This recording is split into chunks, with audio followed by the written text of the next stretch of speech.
Hey Bengaluru, welcome back to my channel Pavi's Vlog. If you did not watch my previous video, please go do like, share and subscribe my channel for more upcoming videos. So నేనైతే నేను Shri Jagannath temple లో వచ్చానన్నమాట. So ఇక్కడైతే నేను చాలా రోజుల నుంచి అనుకున్నాను అనమాట, బట్ నాకు కుదరలేదు రావడానికి. అండ్ నేను ఎప్పుడు బస్సులో వెళ్ళేటప్పుడు చూసేదాను అనమాట, బట్ నాకు తెలియదు అనమాట ఇది ఆంజనేయ దేవస్థానం అండ్ పక్కనే ఇంకొక దేవస్థానం అనమాట. సో అది ఆంజనేయ దేవస్థానం అనేసి మీరు చూసారు కదా. నాకైతే నేను క్లోజింగ్ టైంలో వెళ్ళాను అనమాట. సో ఇక్కడైతే బయట ఫుల్ అయితే మీరు చూడొచ్చు. సో బయట ఉంది కదా, సో అక్కడంతా ఫుల్ నరసింహస్వామి విగ్రహమే వాళ్ళు చెక్కి పెట్టారనమాట.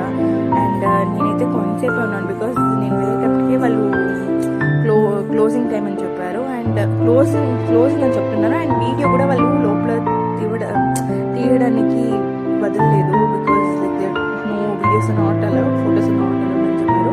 అయితే ఫుల్ బయట అనమాట. నాకు చాలా బాగా నచ్చింది. చాలా రోజుల నుంచి నేను అనుకుంటేనే ఉన్నాను, బట్ నేను వెళ్ళలేకపోయాను. అండ్ ఈ రోజు ఆ ఫైనల్ డే వచ్చిందనమాట. సో నేనే సోలోగా వెళ్ళానమాట. అండ్ పక్కనే ఆంజనేయ విగ్రహం ఉందనమాట పెద్దగా. అండ్ అక్కడైతే నేను వెళ్ళేప్పటికీ క్లోజ్ ఉంది అనమాట. సో బయట నుంచి మీకు చూపిస్తున్నాను. అండ్ ఇక్కడైతే ఫుల్ ఎక్స్పీరియన్స్ ఉంది. ఈ లొకేషన్ అయితే అగారాలో సిల్క్ బోర్డ్ సైడ్ దగ్గర ఉందనమాట. సో నేను బస్లో వెళ్ళేటప్పుడే బస్ స్టాప్ దగ్గరే ఉందనమాట. సో ప్లేస్ మీరు అక్కడ దిగితేనే మీరు టెంపుల్కి వెళ్ళొచ్చు. It was very nice temple. నాకైతే పీస్ ఆఫ్ మైండ్ ఉండిందనమాట కాసేపు ఉన్నప్పుడు. అండ్ ఇది అనమాట శ్రీ జగన్నాథ టెంపుల్. సో మీరు ఈ వీడియోని లైక్ చేయండి, సబ్స్క్రైబ్ చేయండి.